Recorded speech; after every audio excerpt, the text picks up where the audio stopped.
کرے گا جنت والوں کو. وہ یہ نہیں کہے گا میرے ایمان والے آ گئے، تہجد والے آ گئے، نمازی آ گئے. پوری تفصیل سنو. اللہ تعالیٰ جب جنت میں بٹھا دے گا جنتی مرد جنتی عورت. ہمارے ابا اور اماں کا قد کتنا تھا کچھ پتا ہے؟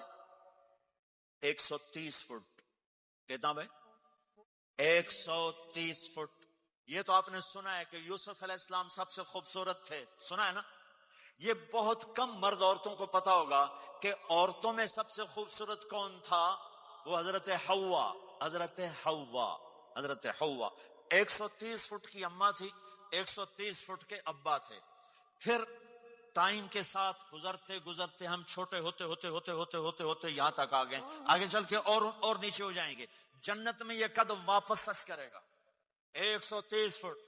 ایک عرب نوجوان کہنے لگا اتنے قد کی کیا ضرورت ہے، ہمیں اتنا ہی کافی ہے. میں نے کہا تو یہ پتا ہے جنت کی کھجور کتنی لمبی ہے؟ کھجور درخت نہیں، پھل دانا کا نہیں. میں نے کہا جنت کی کھجور 25 فٹ لمبی ہے، دانا 25 فٹ کا ایک دانا ہے.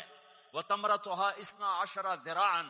تو ہے 5 فٹ، تو کھجور کے نیچے سے گزرا، اوپر سے ایک دانا تیرے سر کے اوپر گرا، تو وچے مر جاؤنا. پھر مسورات سے معذرت کے ساتھ جنت کی حور کا قد ہے 130 فٹ اور تو گیا 5 فٹ، وہ تو تجھے جیب میں ہی ڈال لے گی. پھر پوچھے میرا ہسبینڈ کدھر گیا؟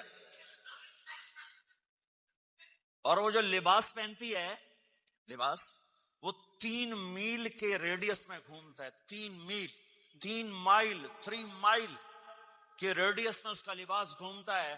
کسی ایک بو جج پا کے انہیں بھول جاؤنی کہ ہسبینڈ گیا کدھر. لہذا تمہیں بھی 130 فٹ کرے گا، ان کو بھی 130 فٹ کرے گا. اور وہ جنت کی لڑکیاں تو پہلے 130 فٹ ہیں.